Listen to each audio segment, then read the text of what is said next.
નમસ્કાર દર્શક મિત્રો, દિલોક સત્તા શોમાં આપણું સ્વાગત છે।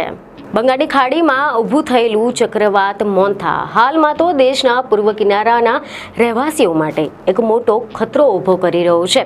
એટલું જ નહીં, હવામાનમાં થયેલા ફેરફારની અસર છેક ગુજરાત સુધી પણ પહોંચી શકે છે અને વળી બંગાળની ખાડીમાં બનેલું આ ચક્રવાત હજુ પણ તીવ્ર બનશે તેવી ચેતવણી હવામાન વિભાગ દ્વારા જાહેર કરવામાં આવી છે। આના કારણે ભારતીય હવામાન વિભાગ એટલે કે IMDએ ચેતવણી પણ જાહેર કરી છે કે આ ચક્રવાત આંધ્રપ્રદેશ અને તમિલનાડુના દરિયાકાંઠાની નજીક ઝડપથી આવી રહ્યું છે, જેના કારણે ભારે વરસાદ અને ભારે પવન ફૂંકાઈ રહ્યા છે। અનેક રાજ્યો માટે ભારે વરસાદની ચેતવણી જાહેર કરવામાં આવી છે। ચક્રવાત મોન્થાની વર્તમાન સ્થિતિ વિશે જો આપણે વાત કરીએ તેવા રિપોર્ટ સામે આવ્યા છે કે IMDના જણાવ્યા પ્રમાણે દક્ષિણ પૂર્વ બંગાળની ખાડીમાં નીચા દબાણવાળા ક્ષેત્રને હવે તીવ્ર ચક્રવાતી તોફાનનું સ્વરૂપ ધારણ કર્યું છે અને આ તોફાન પશ્ચિમ ઉત્તર પશ્ચિમ તરફ આગળ વધી રહ્યું છે અને 28 ઓક્ટોબરે તે ભૂમિ પર ત્રાટકવાની ધારણા છે। 90 થી 110 કિલોમીટર પ્રતિ કલાકની ઝડપે પવન ફૂંકાશે, જેથી ચક્રવાત મોન્થા આંધ્રપ્રદેશ, તમિલનાડુ, ઓડિશા અને પશ્ચિમ બંગાળના દરિયાકાંઠાના વિસ્તારોમાં ભારે વરસાદ અને તીવ્ર પવનો લાવશે તેવી ધારણા છે। IMDએ આ રાજ્યો માટે રેડ એલર્ટ પણ જાહેર કર્યું છે અને લોકોને સલામત સ્થળોએ રહેવાની સલાહ આપી છે। ચક્રવાત મોન્થાને ધ્યાનમાં રાખીને આંધ્રપ્રદેશની સરકાર પણ એલર્ટ મોડ પર આવી ગઈ છે। સરકારે બધા જ માછીમારોને દરિયામાં ન જવાની કડક સૂચના આપી છે અને દરિયાકાંઠાના વિસ્તારોમાં રહેતા લોકોને પણ સ્થળાંતર કરવાની વ્યવસ્થા કરી છે। હવામાન વિભાગના જણાવ્યા પ્રમાણે 28 ઓક્ટોબર એટલે કે મંગળવારની રાત્રે આંધ્રપ્રદેશના કાકીનાડાના દરિયા કિનારે આ મોન્થા વાવાઝોડું ટકરાઈ શકે છે। બંગાળની ખાડીમાં એક ડિપ્રેશન સર્જાયું છે, જે સોમવારે સાયક્લોન એટલે કે વાવાઝોડામાં રૂપાંતર થઈ શકે છે અને ત્યાર પછી તીવ્ર વાવાઝોડા, જેને સિવિયર સાયક્લોન કહેવાય છે, તેમાંના સ્વરૂપમાં પણ મછલીપટ્ટનમ અને કાકીનાડા વચ્ચે લેન્ડફોલ કરી શકે છે। તે વખતે પવનની ઝડપ 90 થી 100 કિલોમીટર પ્રતિ કલાક સુધીની રહેવાની શક્યતા છે। તેની ઝડપ વધીને 110 કિલોમીટર પ્રતિ કલાક સુધી પણ રહી શકે છે, જેથી IMDએ લોકોને ચક્રવાત મોન્થાને ધ્યાનમાં રાખીને કેટલીક સાવચેતી રાખવાની સલાહ આપી છે, જેમ કે દરિયાકાંઠાના વિસ્તારોમાં રહેતા લોકોને સલામત સ્થળોએ રહેવું જોઈએ, દરિયામાં જવાનું ટાળવું જોઈએ। ભારે પવન અને વરસાદ દરમિયાન તેમના ઘરો ન છોડવાની સલાહ આપવામાં આવી છે। આની સાથે જ વૃક્ષો અને વીજળીના થાંભલાઓથી દૂર રહેવાની સલાહ આપી છે। ચક્રવાત મોન્થા આંધ્રપ્રદેશ, તમિલનાડુ, ઓડિશા અને પશ્ચિમ બંગાળના દરિયાકાંઠાના વિસ્તારોમાં ભારે વરસાદ અને ભારે પવન લાવશે તેવી અપેક્ષા છે।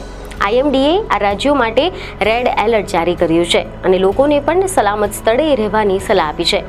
IMDના જણાવ્યા પ્રમાણે ચક્રવાત મોન્થાના કારણે 27 થી 30 ઓક્ટોબર દરમિયાન આંધ્રપ્રદેશ, તેલંગાણા, ઓડિશા, છત્તીસગઢ, તમિલનાડુમાં ભારેથી ભારે વરસાદની આગાહી છે, જેને ધ્યાનમાં રાખીને ભારતીય સેનાને પણ એલર્ટ મોડ પર રાખવામાં આવી છે। આગામી 3 દિવસ દિલ્હી NCRમાં હવામાન બદલવાની અપેક્ષા છે।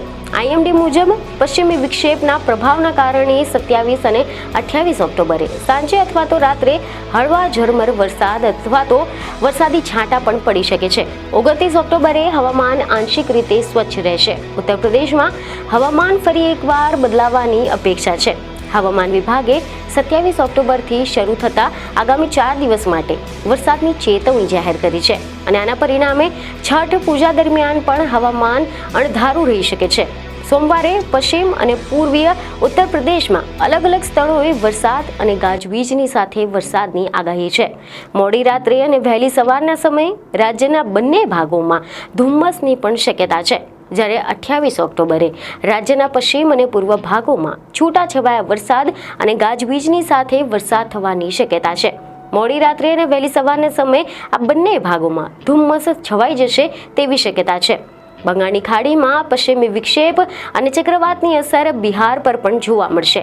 હવામાન વિભાગના જણાવ્યા પ્રમાણે 29 થી લઈને ઓક્ટોબરના અંત સુધીમાં પણ હળવાથી મધ્યમ વરસાદની શક્યતા છે, જેમાં કેટલાક જિલ્લાઓમાં જેમ કે ગયા, ભાગલપુર, પટના અને મુઝફ્ફરપુરમાં પણ ભારે પવન અને વાવાઝોડાની શક્યતા છે।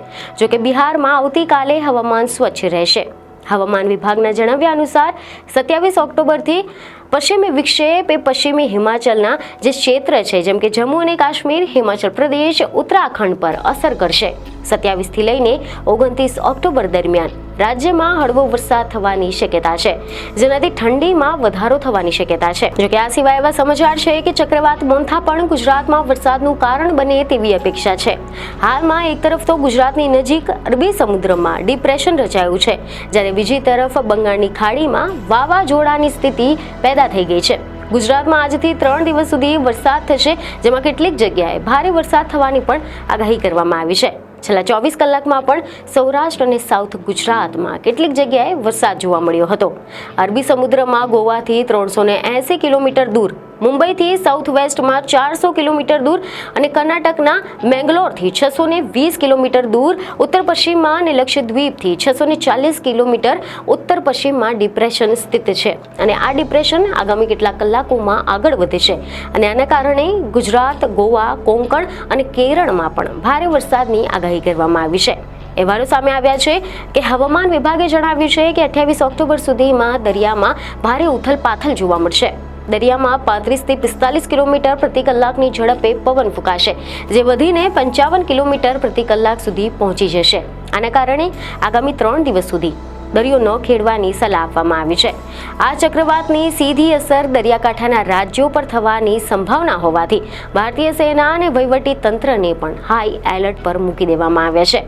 આંધ્રપ્રદેશના મુખ્યમંત્રી એન ચંદ્રબાબુ નાયડુએ અધિકારીઓને ઉચ્ચ ચેતવણી પર રહેવા માટે અને સાથે જ આવશ્યક ચીજ વસ્તુઓનો પુરવઠો સુનિશ્ચિત કરવા માટે નિર્દેશ આપી દીધા છે. વહીવટી તંત્ર દ્વારા વ્યાજબી ભાવની દુકાનોમાં અનાજનો સ્ટોક જે 40% સ્ટોક પહોંચી ગયો છે અને સંવેદનશીલ જિલ્લાઓમાં પેટ્રોલ, ડીઝલ, એલપીજીનો સંપૂર્ણ સ્ટોક જાળવવાનો નિર્દેશ આપી દીધો છે. આની સાથે જ તમને વધુમાં એમ પણ જણાવી દઈએ કે બંગાળની ખાડીમાં આજે વાવાઝોડું રચાશે, એનું નામ મોન્થા અને અગાઉની પદ્ધતિ પ્રમાણે રાખવામાં આવશે. એક વખત વાવાઝોડું સર્જાય ત્યાર પછી ભારતીય હવામાન વિભાગ તેને નામ આપતું હોય છે. મોન્થા નામ થાઈલેન્ડે આપ્યું છે. આ ચક્રવાતના નામકરણની પ્રક્રિયા એ વિશ્વ હવામાન સંગઠન એટલે કે WMO દ્વારા નક્કી કરવામાં આવે છે અને આ વર્ષે આ મોન્થા નામ થાઈલેન્ડ દ્વારા સૂચવવામાં આવ્યું છે અને આ મોન્થાનો અર્થ એવો થાય છે સુંદર ફૂલો. ભારતીય હવામાન વિભાગે 6 પ્રાદેશિક હવામાન વિજ્ઞાન કેન્દ્રો પૈકી એક છે, જેમાં કુલ 13 સભ્ય દેશો સાથે મળીને ઉષ્ણકટિબંધીય ચક્રવાત અને વાવાઝોડા અંગે આગાહી કરે છે, જેમાં ભારત ઉપરાંત Bangladesh, Iran, Maldives, Myanmar, Oman, Pakistan, Qatar, Saudi Arabia, Sri Lanka, Thailand, UAE અને યમનનો પણ સમાવેશ થાય છે. તો આ હતી હવામાનને લઈને કેટલીક મહત્વપૂર્ણ જાણકારી. બીજી એક ખબરો સાથે ફરી મળીશું. ધન્યવાદ.